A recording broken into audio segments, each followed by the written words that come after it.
নিম ফুলের মধুর বড় জায়ের স্বাদের অনুষ্ঠানে হাজির ছিল ছোট জা পর্ণাও এবং ধারাবাহিকের আরও অনেক সদস্যরাও। কে কে হাজির ছিল মানসীর 7 মাসের স্বাদের অনুষ্ঠানে দেখুন আজকের ভিডিওতে। হ্যালো বন্ধুরা, আমি Sayantika, welcome to my channel TV বিনোদন বাংলা। বন্ধুরা, বাংলা ধারাবাহিকের সমস্ত রকম আপডেট পেতে আমার এই চ্যানেলটাকে সাবস্ক্রাইব করে রেখো।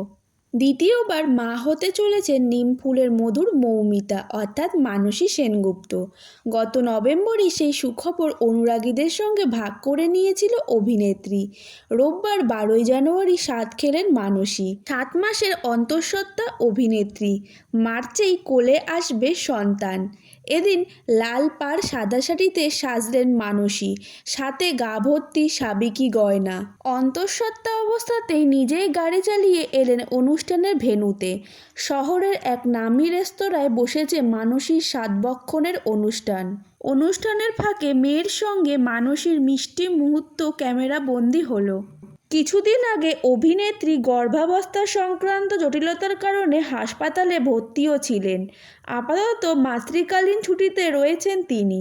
ছেড়েছেন নিম ফুলের মধুর মৌমিতার চরিত্র, সরে দাঁড়িয়েছেন কোন গোপনে মন ভেসেছে থেকেও। এদিন মানসীর স্বাদের অনুষ্ঠানে হাজির ছিলেন পর্ণা অর্থাৎ পল্লবী। পর্দার দুই জায়ের বন্ডিং তেমন মধুর না হলেও বাস্তবে কিন্তু মানসীর সঙ্গে দারুণ বন্ধুত্ব পল্লবীর। এছাড়াও ছিলেন নিম ফুলের মধুর আরও অনেক সদস্য।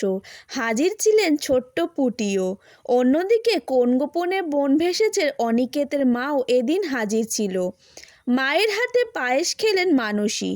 পিছনে দাঁড়িয়ে উলু দিতে দেখা গেল পল্লবীকে। স্বাদের মেনুতে ছিল রীতিমতো লোভনীয় সব আইটেম। সাদা ভাত, বাসন্তী পোলাও, লুচি, ফুলকপির তরকারি, মাটন, মাছ, ডাব, চিংড়ি, চাটনি থেকে পায়েস, দই, রসগোল্লা, কী না ছিল মেনুতে। সেদিন স্বাদের অনুষ্ঠানে অভিনেত্রী বললেন, আমি তো ঠিকই করেছি, নিজেই ড্রাইভ করে সন্তানের জন্ম দিতে যাব, আবার কোলে বাচ্চা নিয়ে নিজেই গাড়ি চালিয়ে আসব। আমাদের সবার তরফ থেকে মানসী এবং তার বাচ্চার জন্য রইল অনেক অনেক শুভেচ্ছা।